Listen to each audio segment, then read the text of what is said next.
Sunday ആയതുകൊണ്ട് തന്നെ നമ്മളെല്ലാവരും കുറച്ച് ലേറ്റായിട്ടാണ് എണീറ്റത്.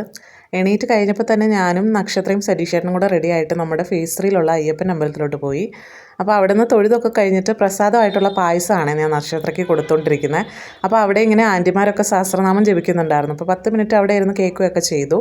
എന്നിട്ട് നമ്മൾ നേരെ ഫേസ് 3 തന്നെയുള്ള ഗണപതി അമ്പലത്തിലോട്ട് പോവുകയാണ്. ഇത് ഈ റിക്ഷ കണ്ടപ്പോഴാണെന്ന് ഞാൻ വിചാരിച്ചത്. നിങ്ങൾ ആരെങ്കിലുമൊക്കെ ഈ റിക്ഷയിൽ ട്രാവൽ ചെയ്തിട്ടുണ്ടോ? എനിക്ക് മൊത്തത്തിൽ ഇതൊരു അഡ്വഞ്ചർ ട്രിപ്പായിട്ടാണ് ഫസ്റ്റൊക്കെ ട്രാവൽ ചെയ്തപ്പോൾ തോന്നിയിട്ടുള്ളത്. പിന്നെ അത് കഴിഞ്ഞപ്പോഴാണ് കുറച്ച് ശീലമായത്. അങ്ങനെ നമ്മൾ ഗണപതി അമ്പലത്തിലെത്തിയേ ആദ്യം നക്ഷത്രയും സതീഷേട്ടനും കൂടെ ഫസ്റ്റ് ഫ്രണ്ടിൽ പോകുമായിരുന്നു. അത് കഴിഞ്ഞിട്ട് പുറകിലാണ് ഞാൻ പോയത്. ചെറിയ വീഡിയോ ഒക്കെ എടുത്തിട്ടാണ് ഞാൻ പോയത്.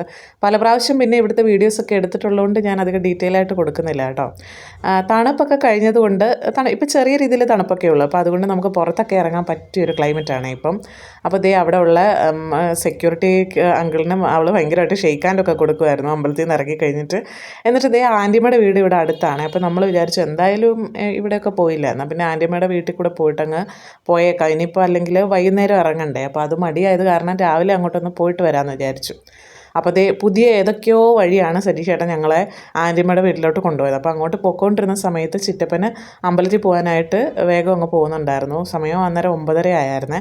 ആൻറ്റിമ്മ രാവിലത്തെ ബ്രേക്ക്ഫാസ്റ്റ് ആയിട്ടുള്ള ദോശ ഉണ്ടാക്കിക്കൊണ്ടിരിക്കുകയായിരുന്നു. ആ സമയത്താണ് ഞങ്ങൾ ചെന്ന് കയറിയത്. അപ്പോൾ ഇവിടെ ഞാൻ അപ്പത്തിനുള്ള എല്ലാം റെഡിയാക്കി വെച്ചിട്ടാണ് പോയത്. പക്ഷേ ആൻറ്റിമ്മ അവിടെ ചെന്ന് കഴിഞ്ഞപ്പോൾ പിന്നെ കഴിക്കുക എന്ന് പറഞ്ഞിട്ട് കഴിപ്പിക്കാതെ പിന്നെ വിടത്തില്ലായിരുന്നു. അങ്ങനെ അവിടുന്ന് നമ്മൾ ആൻറ്റിമ്മ ഉണ്ടാക്കി നല്ല ചൂട് ദോശയും സാമ്പാറും ചമ്മന്തിയും അതൊക്കെ കഴിച്ചു. എന്നിട്ട് കാപ്പിയൊക്കെ ഉണ്ടാക്കി തന്നു കേട്ടോ. നല്ല അടിപൊളി ദോശയായിരുന്നു. അതുപോലെ തന്നെ സാമ്പാറും അടിപൊളിയായിരുന്നു. ആൻറ്റിയമ്മയുടെ സാമ്പാറിൻ്റെ ഫാൻസാണ് ഞാനും സതീഷേട്ടനും ഒക്കെ. ഭയങ്കര ഇഷ്ടമാണ്. അപ്പം നക്ഷത്രയും ഭയങ്കരമായിട്ട് അവൾക്കും നല്ലതായിട്ട് ഇഷ്ടപ്പെട്ടു കേട്ടോ. അത് കഴിഞ്ഞിട്ട് ദേ ഒരു ചുക്ക് കാപ്പിയും കൂടെ കുടിച്ച് കഴിഞ്ഞപ്പോഴത്തേനും നമ്മുടെ വയറ് ഫുള്ളായി. അങ്ങനെ അവിടെ കുറച്ച് നേരമൊക്കെ ഇരുന്ന് കാര്യമൊക്കെ പറഞ്ഞിട്ട് ദേ ആൻറ്റിയമ്മയ്ക്ക് നക്ഷത്രക്കുട്ടിയെ ഉമ്മയൊക്കെ കൊടുത്തിട്ട് നമ്മൾ ടാറ്റ ബൈ ബൈ ഒക്കെ പറഞ്ഞിട്ട് ദേ വീട്ടിലോട്ട് പോവുകയാണേ. അപ്പോൾ നക്ഷത്രം ഞാൻ കയ്യിൽ പിടിച്ചപ്പോൾ എൻ്റെ കയ്യിൽ നിന്നൊക്കെ വിട്ടിട്ട് സതീഷേട്ടൻ്റെ അടുക്കലോട്ട് ഓടുന്നുണ്ടായിരുന്നു. അത് കഴിഞ്ഞിട്ട് തന്നെ നമ്മൾ പോകുന്ന വഴി ഇതുപോലെ വെളുത്തുള്ളിയൊക്കെ വാങ്ങാനായിട്ട് കിട്ടിയായിരുന്നേ. അപ്പം 1/2 കിലോയ്ക്ക് ഇപ്പം വിലക്കുറവായതുകൊണ്ട് നമ്മൾ 1/2 കിലോ വാങ്ങി. അത് കഴിഞ്ഞിട്ട് നേരെ വരുന്ന വഴി നമ്മൾ മലയാളിക്കടയിൽ നിന്ന് മുട്ട പഫ്സും കൂടെ വാങ്ങിച്ചിട്ട് പിന്നെ വീട്ടിലോട്ടിങ്ങ് പോന്നു.